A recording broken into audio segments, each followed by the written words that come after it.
Good evening and welcome to Prime Business. I am Emma Davis. Let's settle for the details.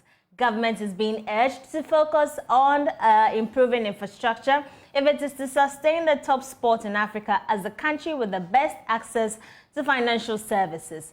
This advice is coming after Vice President Dr. Mahmoud Bawumia touted government's digitalization agenda as a reason Ghana was ranked first in Africa to attain 100% access to financial inclusion. Reacting to the developments, founder of Financial Inclusion Forum Africa, Dr. William Durban, said more has to be done to maintain the feat. Access is one aspect, one part of it, and we've achieved the access pillar. But infrastructure is important. We heard from the Vice President that we have Ghana card and we have some infrastructure, the payment infrastructure. But we have to make sure that they all link and sync together. To talk about things around digital infrastructure, we have to build our digital infrastructure such that all these systems talk to each other. That, to me, is important. Ghana in itself, we have our own national financial inclusion development strategy. And in there, they talk about 5 key pillars, which are very relevant. Apart from access and infrastructure, you've got consumer protection and financial capability. And these really talk to how we can improve the usage agenda, because people need to be able to understand these new formal financial services and have the capability to use them. So I feel that we need to start focusing. If we want to sustain the access pillar, we need to be able to build the infrastructure. We need to make sure that there's consumer protection, especially with digitization. We need to make sure that people are protected, and then financial capability. People can learn and understand how to use financial services. It is only by focusing on these can we sustain the 100% access that we have achieved. Ultimately, we'll be able to improve people's lives if we sustain access, infrastructure, financial capability, and consumer protection. Economist Dr. Patrick Isuming is urging businesses to be measured in the expectation ahead of the State of the Nation address scheduled for tomorrow, February 27. According to him, he doesn't expect any major economic policies apart from what is contained in the 2024 budget. Already, the business community is asking government to implement measures to ensure fiscal discipline. Dr. Isuming has been speaking to Joy Business ahead of the address. People are right to expect that something different, the president will give us a message of hope in terms of what has happened.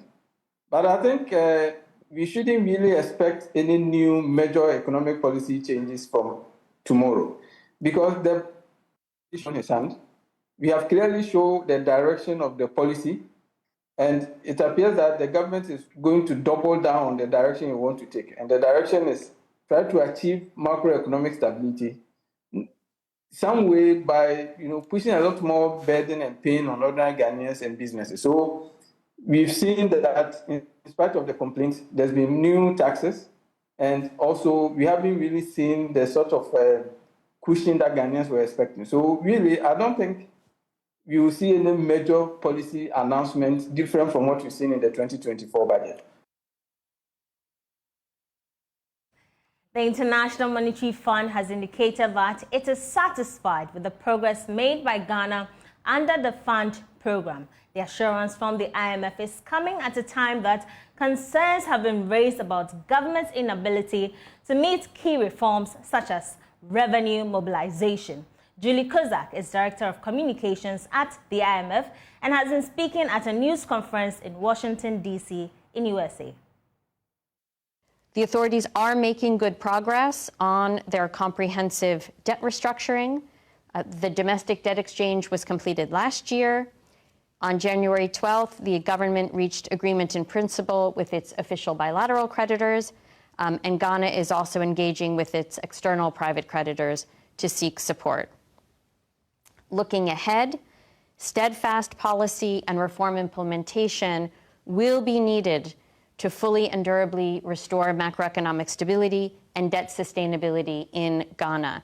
It will be critical for the government to continue implementing the program as envisaged to ensure sustainable growth and poverty reduction.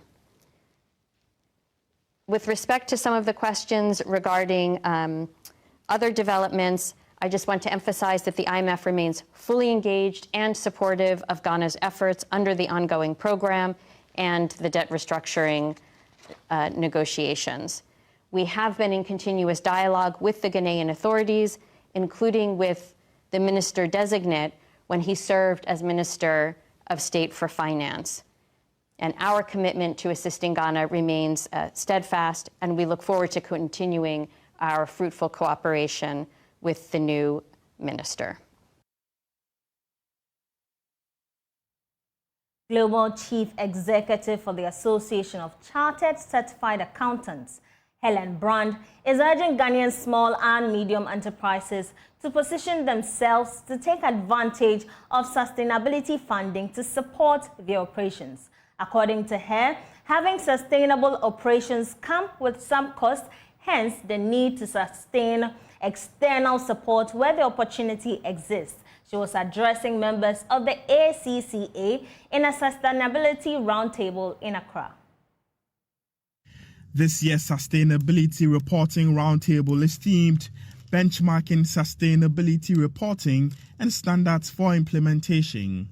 Members of the Association of Chartered Certified Accountants, ACCA, are expected to play a vital role in leading and supporting organizations in the quest for greater sustainability. Global Chief Executive Helen Brand noted that small businesses in the country can take advantage of the initiative to access some support. Well, in the very big picture, of course, we all need a planet to prosper. And so now this is about ensuring that SMEs take advantage actually of the opportunities that exist to drive different forms of business that are very much focused on broad value. So people, profit and planet, not simply profit.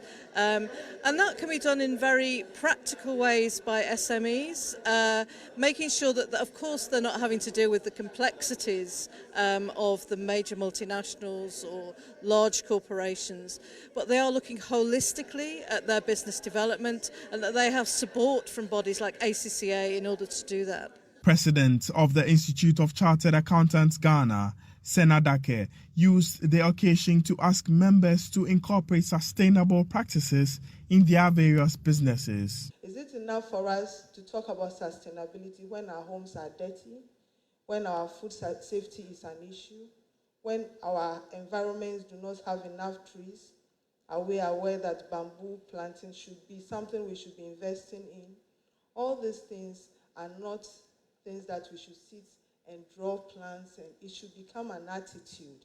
Sustainability should be an attitude so that for all of us here, if we have to answer before you left your room, did you put off your lights?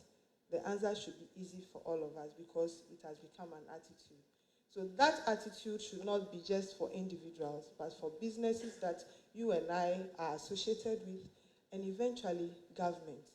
The event provided a platform for members to share ideas on the issues of sustainable development goals.